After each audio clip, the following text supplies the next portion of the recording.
नमस्कार दोस्तों, मैं आकाश आहूजा आप सभी का स्वागत करता हूं।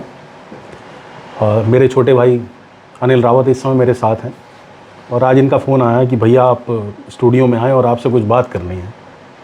तो मैं आप लोगों के समक्ष और इनके समक्ष उपस्थित हो गया हूं। अब जानते हैं अनिल जी से कि क्या बातचीत मुझसे आज वो करना चाहते थे, जिसके लिए उन्होंने यहाँ मुझे बुलाया है।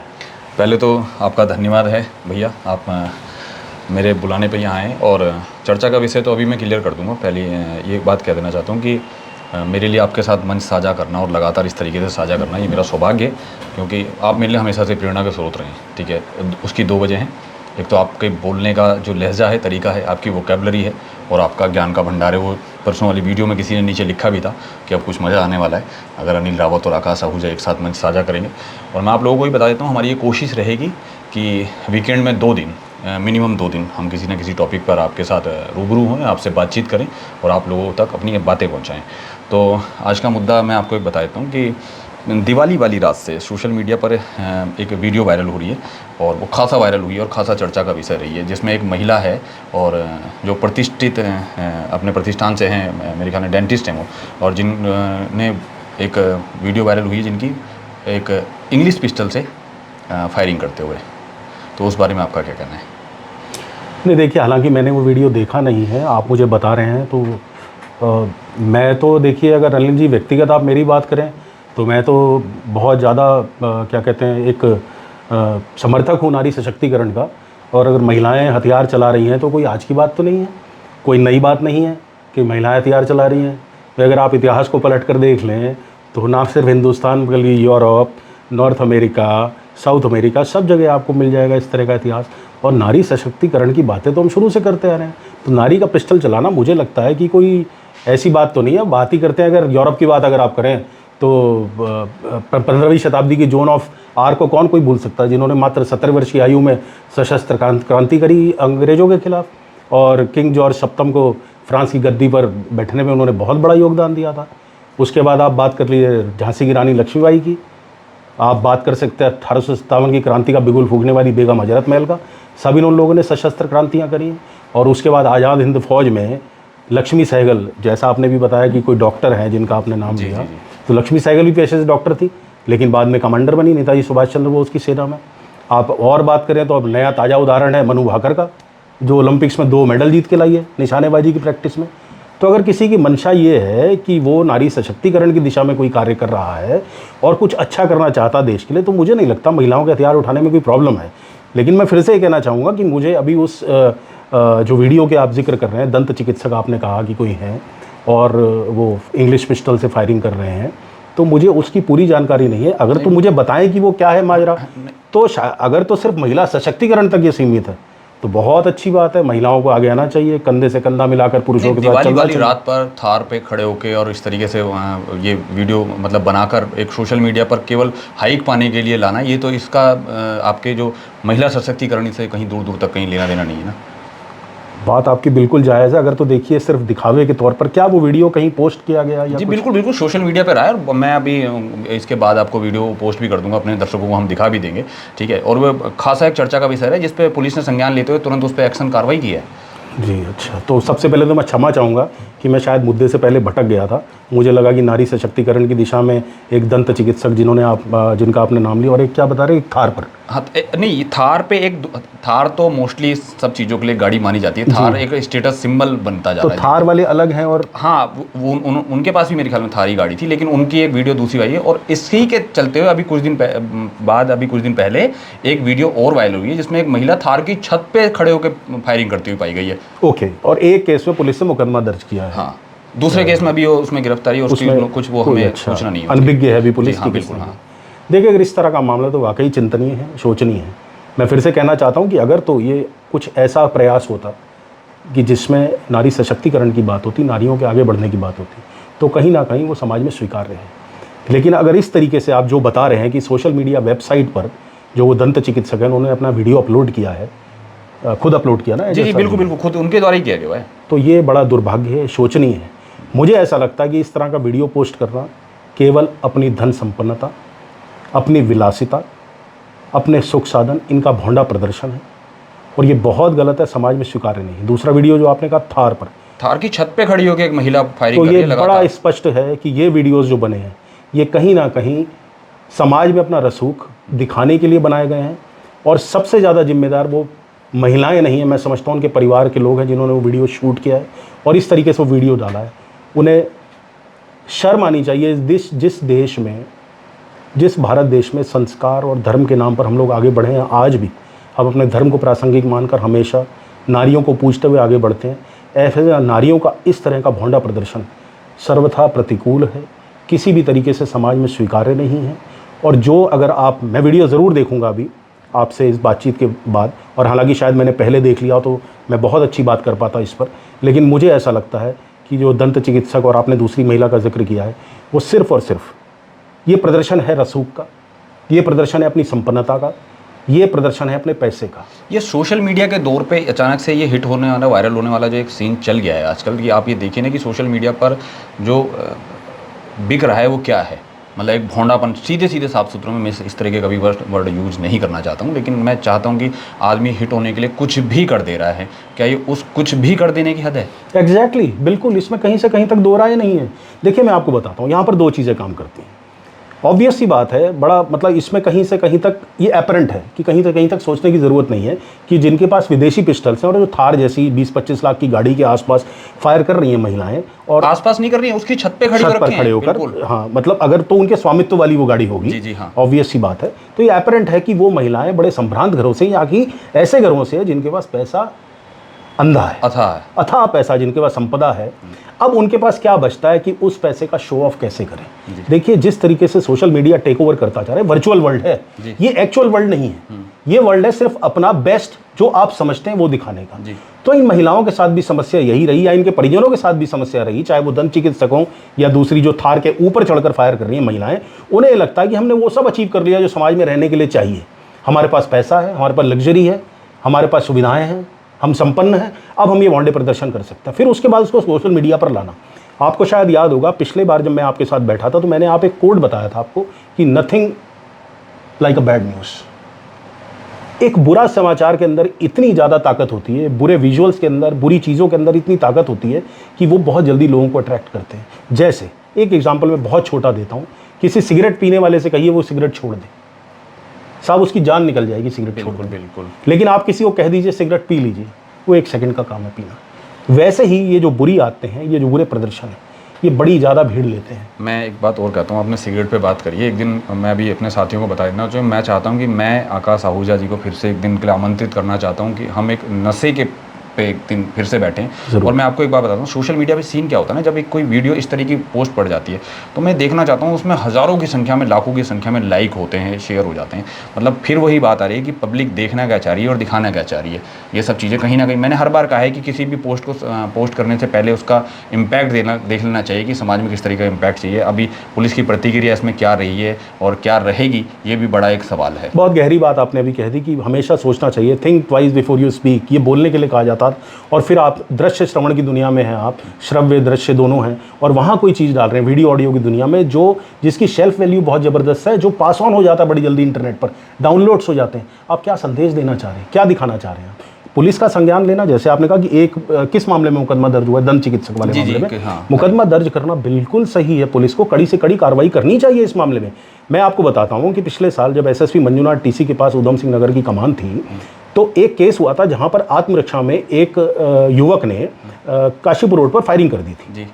हालांकि पुलिस ने उसमें इंटरवीन किया और ये पता लगा बाद में चेकिंग में कि आत्मरक्षा तो थी, लेकिन साथ ही साथ पिस्टल से जो फायर था वो ज़बरदस्ती किया गया। तो जब प्रेस कॉन्फ्रेंस इस चीज़ की पुलिस थाने रुद्रपुर में हो रही थी, तो एसएसपी मंजुनाथ टीसी ने साफ कहा था कि अगर फायर बेकार किया जाएगा तो 307, उस समय आईपीसी चलता था, इंडियन पिनल कोड, अब भारतीय न्याय संहिता चलती है, इसके तहत मुकदमा दर्ज किया जाएगा। तो मेरा मानना ये है कि इस तरह का घटनाक्रम, एक दंत चिकित्सक यानी एक पढ़ी लिखी महिला, एक संभ्रांत घर की महिला अगर इस तरह का आचरण कर रही हैं तो ये अक्षम्य है। पुलिस को इसमें कड़े से कड़ा एक्शन लेना चाहिए। और दूसरा जो वीडियो थार के ऊपर वाला है, इस तरह का भी, मैं इसे फिर से कहता हूँ, भोंडापन, मुझे कहने में कोई परहेज नहीं है, कोई गुरेज नहीं है, भोंडापन ही है।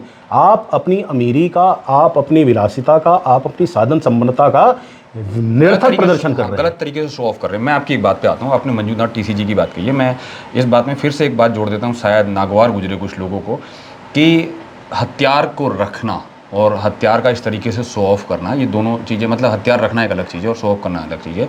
जबकि मंजूनाथ टीसीजी के कार्यकाल में एक प्रकरण हुआ था और खासा चर्चा का विषय रहा था, सोशल मीडिया पर बड़ी हाइप थी उसकी, और पत्रकारों के लिए खासा मुद्दा था वो, कि एक प्रतिष्ठित भाजपा नेता, याद है मुझे याद है, उनके ऑफिस में पहुंच गए थे, पहुंचकर, मतलब जबकि उनका पिस्टल लगा हुआ था और उनसे माफीनामा मंगवाया गया था, और फिर उनका एक फोटो वायरल करवाया गया था। तो आज जब हत्या, वो तो लगा के चलो बाई मिस्टेक चले गए थे, जबकि मैं उस मामले में आज भी गलती ये मानता हूँ कि वहाँ के जो बाहर के कर्मचारी, जो पुलिस विभाग के बाहर के कर्मचारी, उनकी जिम्मेदारी बनती है कि इतने बड़े आला अधिकारी के अंदर तक कोई भी व्यक्ति है, देखिए वहाँ उस भाजपा नेता को भी एक था कि हालांकि उनका पिस्टल भी छुपा हुआ था, वो तो जब वो निकल रहे थे, मुझे पूरा घटनाक्रम याद है, वो तब मंजूनाथ टीसी की नज़र उनके पिस्टल पर पड़ गई थी। वहाँ एक डेकोरम मेंटेन किया जा सकता था, एक प्रोटोकॉल हो सकता था कि जब वो भाजपा नेता अंदर घुसे थे एसएसपी कार्यालय में, एसएसपी जी के अपने केबिन में नहीं, तो वो बाहर जमा करवा देते, वो एक सिस्टम बन सकता है। क्योंकि देखिए कुछ लोग ऐसे होते हैं जिन्हें हथियार कैरी करना पड़ता है, पुलिस की भी जिम्मेदारी बनती है कि वहाँ पर चेकिंग हो, क्या पता वो बात भी सही है। देखिए वो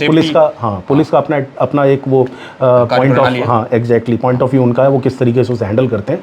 लेकिन बात यहाँ देखिए वो प्रकरण भी जुदा नहीं है इससे, मिलता जुलता, लेकिन यहाँ फायरिंग की जा रही है जैसा आप बता रहे हैं। मैंने कहा तो ये तो आप उसका बिल्कुल गलत इस्तेमाल हो गया ना, और आप उसको शो ऑफ कर रहे हैं खुद से खुले तौर पे, और एक प्रतिष्ठित व्यक्ति। मैं आपको बताता हूँ, इसे हर्ष फायरिंग कहा जाता है। चूंकि आपने दिवाली का नाम लिया, इसे सेलिब्रेटरी फायरिंग कहते हैं। मुझे याद है 2014-2015 के आसपास एसएसपी रिधिम अग्रवाल हुआ करती थी, और उससे पहले रुद्रपुर में चूंकि धन का एकदम से आगमन हुआ था, कुबेर ने अपने भंडार रुद्रपुर के लिए खोल दिए थे। दर्शक इस चीज़ से मेरे ख्याल बिल्कुल हामी भरेंगे, स्वीकारोक्ति रखेंगे अपनी इसमें, कि सिडकुल की स्थापना के कुछ वर्षों बाद, 5-7 साल 10 साल बाद, हर घर में संपन्नता आ गई, और कुछ घरों में तो इतनी संपन्नता आ गई कि उनसे संभाले नहीं संभला। उन्हें यह लगा कि अब हम अपनी चीज़ों को शो ऑफ कैसे करें, दिखावे पर कैसे जाए। तो 2014-2015 का उस समय मुझे अच्छी तरीके से याद है, रिधिम अग्रवाल ने बगैर कुछ कार्रवाई किए सिर्फ सख्त संदेश दिया था कि सेलिब्रेटरी फायरिंग हाई कोर्ट और सुप्रीम कोर्ट के ऑर्डर्स के बाद से मैं बर्दाश्त नहीं करूंगी। तो एक महिला ऑफिसर की इच्छा शक्ति का ये परिणाम निकला कि रुद्रपुर में जिन बारातों में फायरिंग के बिना बारात कंप्लीट नहीं मानी जाती थी, वहाँ पर हथियार बाहर निकलने बंद हो गए। तो अब क्या हुआ, अब सोशल मीडिया का एकदम से उदय होता है बहुत ज़्यादा, खासकर कोविड काल के बाद से। अब लोगों को लगा और तो कोई जगह बची नहीं अपना दिखावा करने के लिए। भाई हमारे पास इतना पैसा है, हमारे पास इतनी संपन्नता है, हम कहाँ इसका दिखावा करें। तो लोगों को लगा कि सोशल मीडिया प्लेटफॉर्म्स एक बहुत आसान तरीका है जहाँ पर हम ये दिखा सकते हैं कि नहीं, हमारे पास सिर्फ बड़े घर बड़ी गाड़ियाँ नहीं हैं, बल्कि हमारे पास तो हथियार भी हैं, हमारी ताकत भी है, और फिर महिलाओं को आगे करना। तो ये दिखाता है कि उस परिवार के पुरुषों की सोच ये है कि यहाँ सिर्फ हम ही साधन संपन्न नहीं है, देखिए हमारी घर की महिलाएं भी कितनी सशक्त हैं, कितनी ज़बरदस्त हैं कि ये फायरिंग कर लेती हैं। तो पुलिस को कड़े से कड़ा मैसेज देना चाहिए, इस पर कार्रवाई करके पूरे समाज को, जैसे रिधिम अग्रवाल ने दिया था और सेलिब्रेटरी फायरिंग बंद हो गई थी रुद्रपुर में, इस पर तत्काल एक्शन लिया जाना चाहिए। मैं ये कहना चाहता हूँ कि यहाँ पर अब ये 3 प्रकरण हो गए हैं। 3 प्रकरण ऐसे हो गए हैं कि एक तो वो जो एसएसपी साहब के यहाँ जो भाजपा नेता से माफ़ी मंगवाई गई थी, उसी को हम अगर, अक्सर क्या होता है ना, मैं आपको आका जी एक बात बताता हूँ, हिंदुस्तान में क्रॉस केस चलते हैं कि वहाँ ऐसा हुआ था तो यहाँ ऐसा क्यों नहीं हुआ है। ये होती है ना क्रॉस फायरिंग वाला सीन हो गया कि मतलब आप की क्रिया के प्रतिक्रिया हो गई है, सिंपल भंडाई की। हमने कहा कि एक आम आदमी, एक नॉर्मल तरीके से एक व्यक्ति अपना रिवॉल्वर लगा के एसएसपी साहब के वहाँ पहुँच जाता है, उससे माफ़ी मंगवा दी जाती है, उसकी सोशल मीडिया पर एक पूरा वो वायरल किया जाता है कि मतलब इमेज ख़राब करने वाला सीन उनके लिए हो जाता है। और ऐसे में एक महिला है जो प्रतिष्ठित प्रतिष्ठान से आती हैं, जो डेंटिस्ट हैं, और जो इस तरीके की फायरिंग करती हैं, और एक चुपचाप से एक मुकदमा लिखा जाता है करके ये सब हो जाता है। फिर उनके साथ ये प्रक्रिया क्यों नहीं हुई। और अब जो तीसरी महिला आती है जो थार पे चढ़कर इस वीडियो को कुछ दिन बाद फिर इस तरीके से करती है, तो पुलिस की कहीं नैतिक जिम्मेदारी है, या पुलिस से कोई चूक हो रही है, पुलिस अपनी कार्रवाई को उस शैली में नहीं कर पा रही है। 100% इसमें कहीं से कहीं तक दो राय है ही नहीं कि पुलिस को जो करना चाहिए। देखिए पुलिस, मैं एक आपको रामायण का एक प्रसंग सुनाता हूँ। समुद्र किनारे जब हनुमान प्रभु श्री राम खड़े थे और उन्होंने लंका जाने के लिए समुद्र से रास्ता मांगा, तो 3 दिन वहाँ वह तपस्या करते रहे, लेकिन समुद्र ने रास्ता नहीं दिया। तब प्रभु राम जो थे, प्रभु श्री राम कुपित हो उठे और उन्होंने अपने प्रत्यंचा पर धनुष की तीर चढ़ा लिया। तो एक तुलसीदास जी की उस समय का प्रसंग है रामचरितमानस का, कि विनय न मानत जलधि जड़, गए 3 दिन बीती, बोले राम सकोप तब, भय बुनो होय न प्रीति। समुद्र ने रास्ता छोड़ दिया, जैसे ही प्रत्यंचा पर कमान पर अपनी तीर चढ़ाया श्री राम ने। अब आप इसी को संदर्भ में, आज के मॉडर्न संदर्भ में बताता हूँ कि डर कैसे काम करता है। जैसे समुद्र को डर लगा कि अब तो श्री राम अपने एक तीर से मुझे सुखा देंगे, तो उन्होंने तुरंत रास्ता खोल दिया और श्री राम से कहा कि इस पर आप पुल बना लीजिए। उसी तरीके से आप देखिए कि सीट बेल्ट लोग पहनते हैं कारों में जब दिल्ली एनसीआर का एरिया आने लगता है। बिल्कुल बिल्कुल। उससे पहले नहीं पहनते, क्योंकि उन्हें पता है कि वहाँ वीडियोग्राफी होगी, वहाँ उनका तुरंत 1000-2000 रुपये का चालान कट जाएगा। बिल्कुल। अब आते हैं आपके फायरिंग वाले मुद्दे पर। देखिए, पुलिस के पास बहुत सही समय है। आप किसी कमज़ोर आदमी पर एक्शन करेंगे तो आपकी कोई नेकनामी नहीं होगी, उसको फॉलो कोई नहीं करेगा। लेकिन अगर आप किसी संपन्न परिवार के लोगों पर, रसूखदार लोगों पर कार्रवाई करते हैं तो यह संदेश जाएगा बड़ा स्पष्ट, अन्य लोग भी जो सेलिब्रेटरी फायरिंग करना चाहते हैं या करने का मन बनाते हैं, उनको ये संदेश जाएगा कि ऊधम सिंह नगर के अंदर इस तरह का प्रपंच, इस तरह का दिखावा, इस तरह का निकृष्ट प्रदर्शन नहीं चल सकता। यहाँ की पुलिस सुस्त नहीं है, यहाँ की पुलिस चुस्त है और कार्रवाई करेगी। इस पूरे प्रकरण में मैं मान लेता हूँ कि आज सबसे ज़्यादा जो प्रेशर है, मेरे को लगता है अगर ये वीडियो वायरल होती है, आगे जाके लोग इस चीज़ को देखते हैं, तो सबसे ज़्यादा जो प्रेशर होगा मणिकांत मिश्रा जी पे होगा। क्योंकि पुराने एसएसपी साहब ने अपने ऑफिस में माफ़ी मंगवा ली थी और मणिकांत मिश्रा जी को चाहिए कि इन्हीं लोगों से एक इस तरीके का कोई नहीं, देखिए ये बिल्कुल डिफरेंट है। यहाँ पर तो सेलिब्रेटरी फायरिंग सुप्रीम कोर्ट की रूलिंग है कि अलाउड नहीं है, क्राइम, इट्स अ क्राइम। कायदे में और आप खुद कह रहे हैं कि पुलिस ने मुकदमा रजिस्टर किया, तो मुकदमा रजिस्टर होने के बाद उनके लाइसेंस कैंसिलेशन की प्रोसेस होनी चाहिए, बकायदा उन्हें जमानत लेनी पड़ेगी इस मामले में। लाइसेंसी हत्यारों से इस तरीके की एक मतलब रसूखदार घरों की महिलाएं, स्पेशली कह रहा हूँ, महिलाएं इस तरीके की फायरिंग कर रही हैं। तो कल बीते दिन एक व्यक्ति, एक निहंग सिख समुदाय के व्यक्ति पकड़े गए हैं जी, तमंचे, और उनसे पूछा जा रहा है कि आपके पास इसका लाइसेंस है या नहीं है, और वो ये कहते हैं कि मेरी जान माल का खतरा था, मैं इतनी जल्दी लाइसेंस कहाँ से लाता और मैं इस तरीके हथियार लेके घूम रहा हूँ। तो ये सब आपस में कहीं ना कहीं कनेक्टिविटी हो जाती है कि हथियारों को रखना और अपना ये शो ऑफ करना, ये तो एक नॉर्मल चीज़ हो गई है। अब पुलिस पे एक बड़ा प्रश्न बन गया इस मामले में कि पुलिस अपना कार्य किस तरह से। मैं मणिकांत मिश्रा जी को, जैसा मैंने पिछले वीडियो में कहा था कि बहुत अनुभवी, बहुत बढ़िया ऑफिसर है, 20 साल का अनुभव। मुझे लगता है कि इस घटना का अब तक उन्हें संज्ञान ले लेना चाहिए था। सिर्फ मुकदमा दर्ज कर इतिश्री नहीं होनी चाहिए। देखिए मामला, अब जैसे आज आपने मेरे से बात करी, अगर ये मुकदमा, ऑब्वियस सी बात है, आप जैसा बता रहे हैं पहले दर्ज हुआ है, तो अब तक मेरे संज्ञान में वीडियो नहीं है, तो मुझे लगता है कि अगर पुलिस ने कार्रवाई की होती कोई अच्छी, तो मेरे संज्ञान में ज़रूर होता, क्योंकि मैं चीज़ों से अछूता मैं भी नहीं रहता ज़्यादा। इसका मतलब पुलिस ने समय लिया है। अब उसका कारण क्या है ये पुलिस जाने, और अगर पुलिस वो कारण को नहीं बताती तो जनमानस को, आम जनमानस को एक संदेश ये जाएगा कि शायद रसूखदार परिवार हैं, इसलिए पुलिस उनके खिलाफ कार्रवाई नहीं कर रही। तो इस मलिया मेट से बचने के लिए पुलिस को कार्रवाई करनी जरूरी है, और इससे भी ऊपर पुलिस को एक संदेश देना पड़ेगा कि भय बिन प्रीत चूंकि नहीं होती है। पुलिस को एक सख्त संदेश देना पड़ेगा। इन हथियारों का कैंसिलेशन होना चाहिए, बाकायदा अगर संज्ञेय अपराध हैं तो उनको जमानत दे दें, गैर जमानती है मुझे नहीं पता जानकारी बीएनएस की कि किन किन धाराओं में मुकदमा है, उसी हिसाब से पुलिस का एक्शन ले। और पुलिस जिले के मुखिया हैं, जिले के हाकिम में मणिकांत मिश्रा जी, इस तरह के अपराधों को रोकना, इस तरह की घटनाओं को रोकना, इनकी पुनरावृत्ति ना हो ये सुनिश्चित करना उनकी जिम्मेदारी है।